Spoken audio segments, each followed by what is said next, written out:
All right, we are back for our little comparison game here with Mitch. Basically, we're here to get his thoughts. That's what we're here for. So let's kick it off with maybe his favorite player in the preseason that apparently might be a dud, Mr. Fisher Harris, mate. Oh, look, everybody's going to have their different opinions, and that's okay. Not everybody thinks the same. But yeah, Fisher Harris is not a slam dunk in my opinion. But again, we speak about no downside or at all, and I think that's James Fisher Harris. I think worst case scenario, he averages a few more points than where he's priced at. He's priced at like 45. I can see worst case scenario for Fish that he averages 47, 48. Maybe I'm being a little lenient because he's been my man this preseason, but I think he's a great pick. The Warriors have lost a lot of big dogs, SJ, Tohu, Adden, and somebody's got to fill those minutes. I know they've signed Aaron Clark and that, but Fisher Harris is a leader. He's their new co-captain. And he's the captain of their country. So, yeah, he's going to be on the field a lot, and with that comes fantasy points. Fisher Harris is not, he's not afraid to throw a trash offload, and we know what those means. So, I really like Fisher Harris at that price point. I can easily see him getting to that, 720 price point, and he's a keeper level forward who won't play Origin, where their other forward in that team, Mitch Barnett, does. So. Mm, Um, yeah, I think he's a great pick and one that won't leave my side and probably will be my VC come round one, I would have to imagine. that's fun. I like that. I was going to compare him against Stefano, but it was going to be a landslide, right? Yeah, no, I'm glad you didn't because I would have had to put Stefano into the ground and he's not that bad of a player, just not a really good fantasy pick. So Yeah, definitely, mate. Let's do a little fun one. Let's go IPAP v Calero. Do you see Calero improving at all this year? oh, absolutely. Probably maybe not from a fantasy point of view. I think he'll take another leap as a football player, and that Mm. definitely will coincide with his fantasy scores. Rookie last year, first year he made what did he make us 400K or something? Someone we Yeah. held all year. So I can definitely see him being another keeper center. We've got those back rowers and everything like that, and Kale Ira will probably be an option this year. Hopefully he can have that Jesse Ramian effect where he loses a bunch of cash at the start and then we jump on him and he's great for our sides. IPAP's very, very interesting. Somebody that I've had for a good amount of the preseason, and the round one team list will be very, very interesting. Talks and rumors of him playing in the middle and things like that. If he gets that edge spot, which we're pretty sure he will, Mm. he's definitely one you have to think about, and one that I will also think about. It's just tough with Vegas, like we're taking Isaiah Yo, Fisher Harris, Nathan Cleary, Luke Metcalf. That's a lot of cash, Mm. which can screw you for the next round, And IPAP's at that price, that 600 price, you can do a lot with if second TLT isn't kind to you. So, it's definitely interesting, and he's probably my least favorite out of all the other guys that are going to Vegas. So because of that, he's probably going to miss out. But Mm. again, like IPAP can be that 800K guy. We know he's got the pedigree for it. He has done it before. He's not one of these guys who can hit 60. He has done it before. So you have to look at those sort of guys, but it just comes down to team composition, I think. Yep. I can agree with you there, mate. Drinky v Keanu Kenny. Yeah, very, very interesting this. Drinky is somebody that I've actually had a little bit in the preseason. This one just comes down to if he kicks goals. If he kicks goals, I think, they have a very tough draw. Yeah. I'm probably not the type of person to look too far into the draw and the draw analysis and things like that. Every team has to play Penrith, every team has to play Melbourne, these sort of things. If we get Drinky price at this and he is kicking goals, Thomas Duffy's going to be the seven, we think. Mm. Rumors and if TLT is anything to go by. Does Peyton give young kid rookie the goals, the keys to the kingdom? I'm not sure. If Drinkwater gets the goals, I can easily see him tickling that 54 average, 53, 54 average, and he has a good amount of value. Another one of those guys who won't play his Origin, does a lot of in-play kicking, has a pretty, has a pretty low floor, but with the goal kicking, that improves it. If he doesn't have it, then yeah, throw him in the bin. You can get him cheaper later. So it just comes down to that goal kicking. You just watch out for trials and things like that. Yeah, there's a little bit of worry, isn't there, with Duffy, but we're happy with Duffy no matter what, so that's good. Oh, absolutely, slam dunk. Mate, we know the thoughts on Watson and Terrell May, so Yep. let's go straight to Lucas and Furmore. Where do you sit on that one? Well, pretty similar to you, mate. You've been the pioneer for Dylan Lucas. I've seen so many teams this preseason with Dylan Lucas in it, and I haven't really bought the hype too much. I have had a pretty brief look at him over the last few days, and he reminds me of Isaiah Yo. Now I know he has a pretty solid average. I think with Ponga he averaged 57 or whatever the number is Even last year better. with Ponga, or yeah, even better. Um, but I just don't like, he looked really good in the All Stars. He looks like a pick to me where you pick him in your back row or even center come round one, but you have him all season at center. And that's really good. I'm personally going to be taking Isaiah Yo. Does he have any value? Probably not, but it's just for the consistency. Yeah. If you can lock in, is Dylan Lucas going to be the best center scorer all year? Probably. I don't see why not. I'm not too sure who would come close to him. Maybe Bo Fermor. Maybe Bo. Um, maybe you've got both. Maybe both these back rollers are going to be the best centers of the season. And to lock one in round one is pretty enticing. He does have the round four bye, and that does coincide with your Pongers and your Greg Marjus. You definitely can't take all three of them. You Mm, can probably agree. take two of them. Yep. Um, and if I was to take two of them, it would be KP and Dylan Lucas. I don't hate the shout, but I mean, again, I have a different opinion to a lot of people. Bateman is 70, 80K cheaper. If IPAP gets the role, he's 50K cheaper, these sort of guys, and I'm more interested in those. But I don't hate Dylan Lucas. He's just not one I've had a man crush on this preseason. Yeah. No, we're talking about the duds at the start. I was just going off the amateurs, duds versus studs, and there's no in between. So they weren't super keen on Fish, so that's where the dud came in. And then with Lucas, they were like, well, he's a gun, but it's a later. We'll get him Yeah. later because he should be the, close to the best scorer in center. But, Herbie might go to 60, mate. Yeah, well, you never know. I thought this was a cool little feature, mate, on Footy Stats. They've got the most viewed players in the last 7 days. So big Jack Goz in there at number two, and Lucas has been looked at plenty, and I think he's up near 10% now, about 9% in he's in 9% of teams. Corey Hawes was big up there. At least Bateman's going to look for you, mate. And Gilbert's the big one at 2,900. People have looked at him in the last 7 days. Yeah, well, at least it shows that the people who are doing their research, they're looking at these interesting picks. Gilbert is the number one most viewed, and probably for good reason. Everybody wants to know his stats, how many minutes was he playing when he wasn't injured? Will Max Plath have an effect on him? So it's really good people are taking into account, these scenarios, and it's always good when you do it like that because a lot of people want to look at the upside. That's the big thing everybody's always chasing, but it's really good to have conversations about the downside and the Yeah, possibility of, okay, so what happens if he doesn't get the upside? What happens then? Is this a bad pick? Will my gun wing fullback lose a lot of money? Will he score low and lose a bunch of cash? Or will Tom Gilbert, maybe he doesn't have a rock solid start to start the year. Does he come out with 344s, make a little bit of money, scores you okay, and then takes off? So it's always good to look at the possible downside and what the risks are. It's a lot of things can happen in fantasy. So it's good that people are actually going out and looking at, what the numbers are and what can actually happen. definitely. And Preston versus Katoa, mate. Who would you pick out of those two? I think Katoa is probably at his ceiling, scored a lot of tries last year. Has a lot of demerits as well. Preston is priced at this average when he wasn't even averaging close to 80 minutes last year. Like, he had a few injury games in there, a lot of games where he was playing 65 minutes. Hmm. And Serraldo thinks that Kikau is their big minute guy and Preston isn't. If Serraldo come out and said Preston is our 80-minute edge, he's our guy, I think you and me both would probably have Preston in there above your Batemans, above your Papali'is. Preston, he's a gun. It's just a minutes concern. So definitely an interesting watch. I really like Preston and someone that I have flirted with definitely in this preseason. Definitely, mate. And I want to move straight to the wing fullbacks now. We've got Walsh and Turbo both at 700, but I think Ponga needs to be in this conversation. How do you go with those three, and how do you rank them? Or how would I rank them? I would probably go Ponga as a clear number one.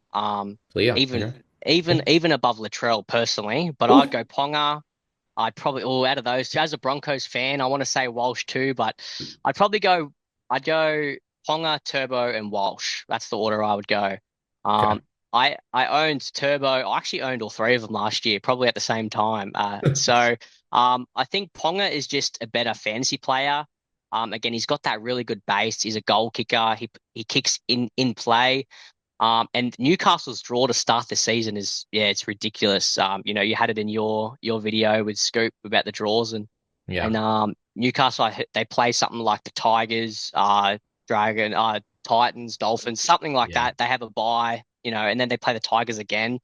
Um, so he's as much as a flaw a wing fullback can have.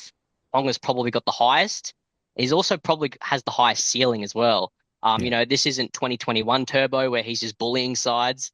I owned Turbo last year, and if he wasn't scoring tries or setting them up, he had scores in the 20s. And Walsh is worse than that. Walsh is the type of fantasy player who will score two tries, set two up, kick goals, and he will score a 59. Yeah. If Ponga is doing that, he's going to score 100. Yeah.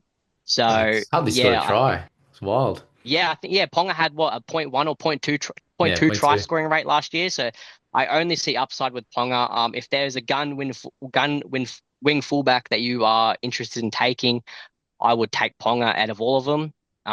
Personally. And you got to remember too with these wing fullbacks, you can always pick them up cheaper than what they start. Um, I think Ponga last year had really good upside, the exact same situation he was in currently, and I think he come out with a 39 and a 41 before he exploded. So those people who didn't start with him were like, oh, Ponga at 670, it's a great steal. How can I fit him in? Latrell is 800K, and we'll get to him pretty soon. Yeah. That's just so expensive for such a volatile position when we know the stats don't lie. We will be able to pick them up cheaper. Yeah. Well, he's never been to that price, but would you pick Latrell over Turbo? For that 100K, Mm. like it's a tough decision because I haven't looked at either of them to start the year. I've seen, so many more. Every team. I don't think I've seen any team with Tom Trbojevic in it. He's more of a Yeah. super coach player to start the year. Um, Latrell just 800K. You've got Payne Haas 25K more. I just think Latrell at 800 is crazy. So for that alone, I'd probably go Turbo. I just can't spend 800K on a wing fullback to start the season. Personally, it's just not the strategy that I play by. Yep. Because like I said, it's such a volatile position. Latrell could come out and dominate. He has a pretty easy first two games, but also, if he comes out and scores you 51, it's a pretty good score. Yeah, but also it's not what you're paying for. So, it's also not great. Yeah. Yeah, well, that's right. Those games where he came out and he was just doing everything. He dominated. Yes, they were Yeah, closer to 70 games, but he's got to set up two tries and score a try and have four offloads to get that 60 odd, doesn't he? So it's yeah, if he has a quiet one and scores a try, it's going to get like 50 and as a non-owner you win. Whereas you got those guys like Haas and Yo that they get all those base stats. Plus, if they get tackle breaks and the odd offload, it's like, oh, they're on 60. Woo! Like, it wasn't too hard to get there, whereas Latrell has to be spectacular, right? yeah, 100%. And with Latrell last year, he was doing so many kick meters. He was kicking he kicked the ball for he was kicking the ball for 250, 300 meters a game Yeah. towards the back end of the season. In that run before he did his ankle or whatever the injury was. I remember he played the Titans. He scored three tries and he scored over 100 or something like that. And he did so much kicking, but he's not going to be doing that come round one. They've got a halfback now, Lewis Dodd. Yeah. Whether or not people think he's a good halfback or not, he is a halfback. He will kick the ball. I expect Latrell to be again a top three wing fullback. I expect him to be a final team keeper, but to pay 800K come round one, it's just a lot of bicky. It's a lot. And again, some people will do it, some people won't. Pong is 70K cheaper. Probably a no-brainer to me, but again, everybody's different. And I don't hate Latrell as a player for fantasy. He'll be someone I'll be targeting. Yeah. Don't get me wrong, It's but scared to just watch. not for the yeah, absolutely. He's definitely one you're hiding behind the couch for. But again, I can see him coming out and scoring 253s, and you're not really paying for that though. So Yeah. He hasn't been that price before. So, Burton and Fogarty, mate. How do we see this one? 4K difference. yeah, this is a one of the ones where depending on who you ask, Burton's probably the better watch. Fogarty's going to have that in base. I started with Fogarty last year and he was a bit like Cameron Munster, somebody I had the whole preseason. Nobody could have talked me out of it. And I was really confident with starting with him. And I wouldn't really defer anybody if they wanted to do that again this year. Ethan Strange doesn't really kick the ball. He's a year older, he has played first grade for a whole year now. So maybe he takes a little bit of confidence and starts doing that. But again, I see Fogs as that safe 55 guy, give or take. And, again, I don't know if he even scored a try last year or, his attacking stats were down. His scores are pretty much all in base. So there is upside there, but there's definitely upside with Birdo. I think he averaged like 61 when he was paired with Toby Sexton and like 48 with good man Hutch.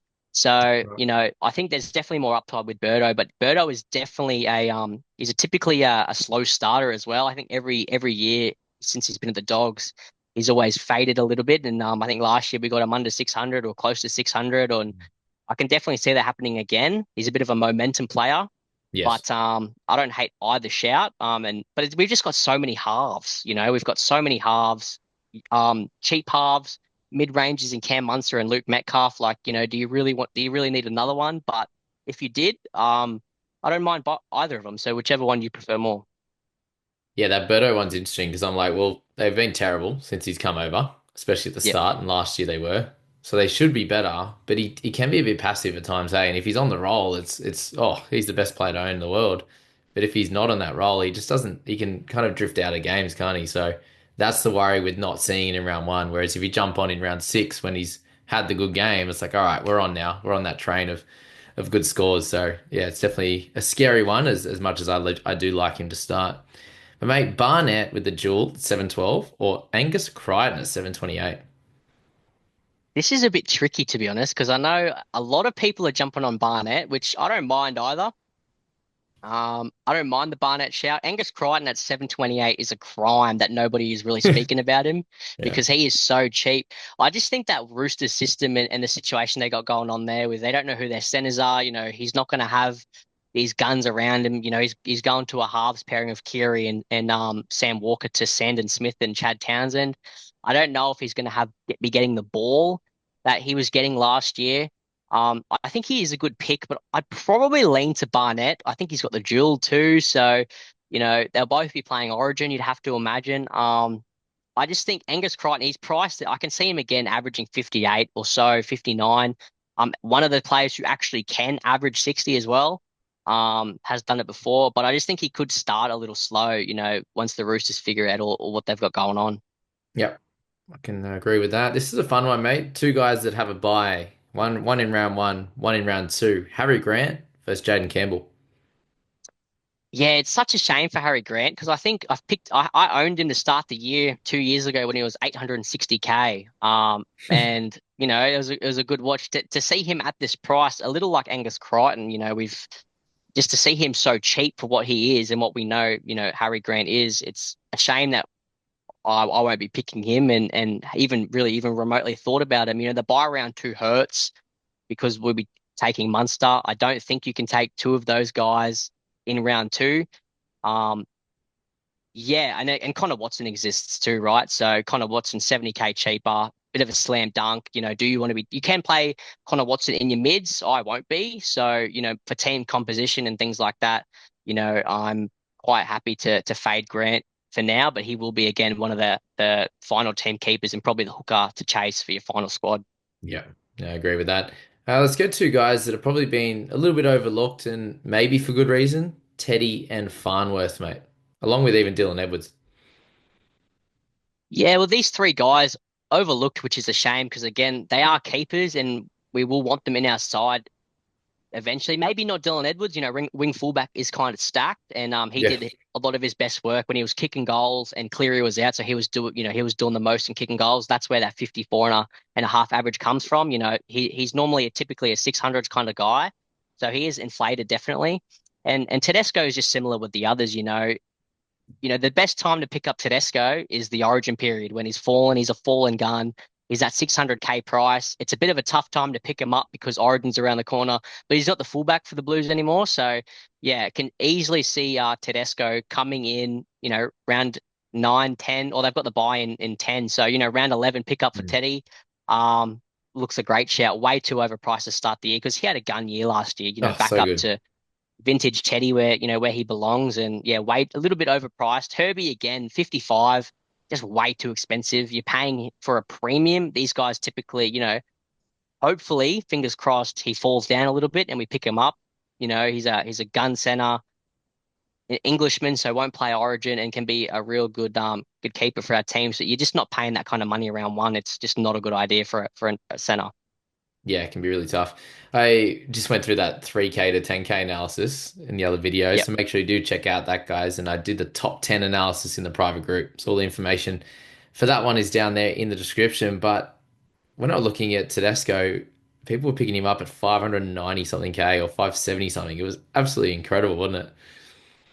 Yeah, I picked him up last year, round 13, which was the bye round, and he wasn't playing Origin, and I decided to make him my captain because he was playing against a rubbish side, and then Dylan Edwards does something to his hammy or his quad, and Tedesco just gets picked and plays Origin. I didn't even know you could do that. So I had Tedesco, and he didn't play, and he was my captain. So that was great. Yeah, no, he's every single year, you can nearly guarantee it. He'll be much, much cheaper, and we'll pick him up, and we'll get one of these mid-range or cheapies up there to Teddy, and he's a season-long hold. There's no point paying premium for these sort of guys when you'll definitely get them cheaper. Yeah. Yeah, it was a weird year, wasn't it? We had that with Teddy picked outside of the squad, and then we had the Olakau'atu Yeah, suspended from the bench. that burned you, didn't it? Yeah, it did. He didn't score very well anyway, so let's punt him. But those trades at that point, they're very valuable. Hopgood and Cam Murray, mate. Where do you sit on this one? Oh, I think Hopgood has to win this, and that's just due to the fact that Cam Murray has had a broken hand or something for the last 6 months or whatever it is. He hasn't really done anything. Is he even going to be fit for round one? We don't know. Maybe he's just fit. I really, really like the look of Hopgood. Don't really look into that X too much, that injury sign. He's all good to go. NRL physio's come out and said his back shouldn't be a problem. Somebody that I'm quite keen on, despite not having in my current side an iteration of my draft. Someone I have had in a few of them, and someone I like a lot. Somehow he's kept the duel as well. Don't know how that's happened, but it's one Yeah, of the ones you take. And yeah, hopefully he's a great pick. that's the Jack Cole of this year for DPP. They've just missed that one for sure. He hasn't played Edge ever in NRL No, like I think maybe he's gone to the once. edge in a game, like to Yeah. to cover for an injury. Yeah, I don't know how he's kept the duel. Like, doesn't make sense at all. There's a few of them like that. Yeah, it's a weird one. Mate, let's go for Feeder and Adam Fanua Blake. Where do you sit on this one? Because Fafita hasn't been looked at, and probably fair. That's 780K coming off injury and not playing round one. Yeah, it hasn't really been discussed much at all because he come out a month ago that he was going to miss the first few weeks with an ankle injury, and then all of a sudden he's playing in a trial. Yeah, probably just ignores again. Des Hasler isn't really renowned to love Fafita like that. Their 80-minute guy is Bo Fermor. Fafita can come out and play 60 minutes. Does he start from the bench some weeks? 780. I'm pretty sure we'll get him much cheaper. Even with Adam Fanua Blake, how many tries can he score? Yeah, He's already come out keeps and doing said, it. yeah, he's already come out and said he's going to play lower minutes. He was playing a lot of minutes in that Warriors side, playing 60 minutes. He won't be getting that many minutes this year. Fish will. Adam Fan, yeah, AFB's Can got you trap imagine? written all over him for me. Yeah. Can you imagine Fish just straight replaces AFB? You'd be Yeah, every week you'd be the happiest man alive. there's definitely a world where that happens. I don't think it will, but I mean, like, Feels there's like it's definitely a Barnett. world where he can. Yeah, but Barnett will be their big minute guy, but there's Yeah. no way in the world Fish is going to be playing 45 minutes in that Penrith side, and he's going to come over to the Warriors and play 45 as well. It's just not going to happen. I can promise whatever I need to promise, he will be playing big minutes. So he's someone I'm very confident on. Yeah, I would rather Fish than you know Yeah. most of the guys we've already spoken about. To be fair. That's fair. Actually, a quick question while you're there. Some people are saying the PPM they think could change or could lower at the Wars compared to the to Penrith. What do you say on that one? Well, it's like I said earlier. You have to take into account the upside, but also the downside. You have to take into account all the risks, everything that could happen. I'm not looking at James Fisher-Harris with my goggles on and saying, "Oh my, like he is a keeper, he will do this." Obviously, he is 29. He is going from the best side we've ever seen potentially to the Warriors, um, where, he, like I said, he's not playing for the Panthers anymore. He is playing for the Warriors. They are a worse side. Will he be standing under the sticks a little more often? Probably. But I mean, he was standing under the sticks Yeah, or walking all back the from the way. sticks when Cleary was kicking goals. So, Yeah, like I said, he's come to this team to be a leader. He's not going to another team to play NRL. Like, this is the Warriors. He's the captain of their club, their country, sort of thing. I just don't see any downside to him at all. Like I said, worst comes to worst, he's going to average 47, 48. And yeah, I mean, I'd be a little disappointed, but it's not a flop. He's not going to be losing any cash. He still makes some, and he's a good scorer. Like I said, if he's in your team till Origin, you're laughing. Barnett goes off. What was Fish doing when he was playing for Penrith? And Isaiah Yeo and Liam Martin, all these guys went off. He was playing 67 minutes for 67 points. yeah, So, there's, like I said, you have to look at every player without your goggles on and look at what can happen. And he's another year older. His PPM could go down a little bit more, but is there a world where, he's playing 45, 50 minutes? I don't know. He's not. He's playing more than that. And that's all I think. Like I could be wrong and I'd be happy to own it, but when you have strong gut feels, you just have to kind of trust your gut. Everybody's going to have different opinions, different podcasters, different people, and it's good. I love the discussions and the debates. It's really good to hear your opinion and other people's opinions. And then that's what I take it all in and I go, this is what I think. And that's what everybody should do. yeah, Everybody listens to, other podcasters and people in group chats and Facebook pages. But at the end of the day, you have your own kind of viewpoint. You have your own how you feel about a situation and a player. And more often than not, you'd be surprised. Whatever you believe is probably going to come true. Like that's what you think's going to happen. And, hindsight's one thing, but yeah, trust your gut. And I've always done that. And I think Fisher Harris is a slam dunk personally. So yeah. yeah, There you go. Yeah, the only other thought with that would be just defensive line. Yeah, we saw with the Cowboys, Cotter and Robson, when their defense was really poor and they weren't going that well, you saw some more missed tackles. So maybe that comes in. But as you said, you've got him at playing more minutes. So at worst, he's that 45 if the PPM does drop anyway, which is good fun. But yeah, and trusting your gut, mate, that's the way to play it. That's the reason why you've gone the extra mile to what I have in the last 2 years. I didn't at the start of last year. Did through the middle of the year, but I was playing catch up. So the year before I trusted my gut for the most part and did well. So that's a huge one, and the reason why on this channel I give you the pros and cons for everyone. Obviously, you hear the players I like a little bit more than others, but none of these guys are straight up crap either. Like, how many of us started well last year in the first 3 rounds? Do you know anyone that started well in the last 3 rounds? Really? Like in the top 1,000?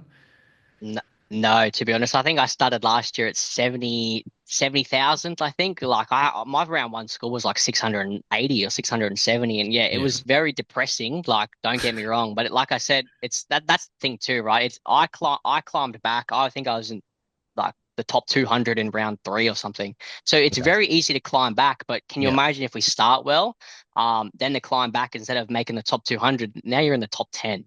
Yeah. Or something or other like that, and you got to hold yourself accountable. And you're always going to make mistakes. I think last year in the one of the analysis you did for my overall side, I had like 11 trades, which weren't great, or like, Just 11 okay trades, or which whatever. could have been a Yeah. little bit better. Yeah, just okay. And they're going to happen, like some people are going to get head knocks, people are going to get injured, like things will happen, but it's about the mitigating factors that you can actually control and picking a solid round one team, not loading up on mid ranges, not having three gun wing fullbacks who's going to lose a bunch of cash. Like, these mitigating factors that we can actually control, is what will set you up for a gun season. And it's so important too. Like, we haven't had footy in fantasy for months and then we get it and it's very, very exciting. You've got all these players you want to pick and it's good to have it all in front of you. And then as the preseason goes on, you kind of forget about it all. You've had the app for a little bit now. You've seen all the players' faces. You're getting bored looking at Munster, so you want to take him out and put someone else in.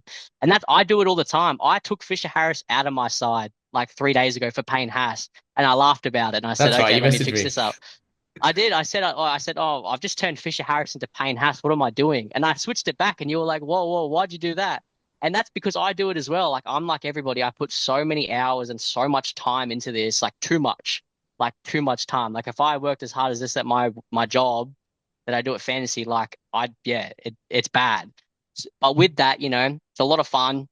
Just you got to trust your gut. That's what you have to do because with that, you're going to do well. You'll set yourself up. It's fantasy's become very, very competitive the last few Yeah. years. So with that, it's harder to do well because everybody's getting better around you.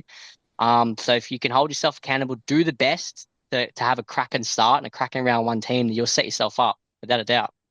Yeah, definitely. And you mentioned about looking at Munster's face and getting rid of him. I'm glad after 5 years that people haven't got rid of my face yet. So thanks for that. But mate, let's finish it off. Got a couple to go. We got Hines and Haas. How would you pick that one? Yeah, it's probably going to be the first year ever that I don't start with Payne Haas, Yeah. even if I try to fit him in here and there.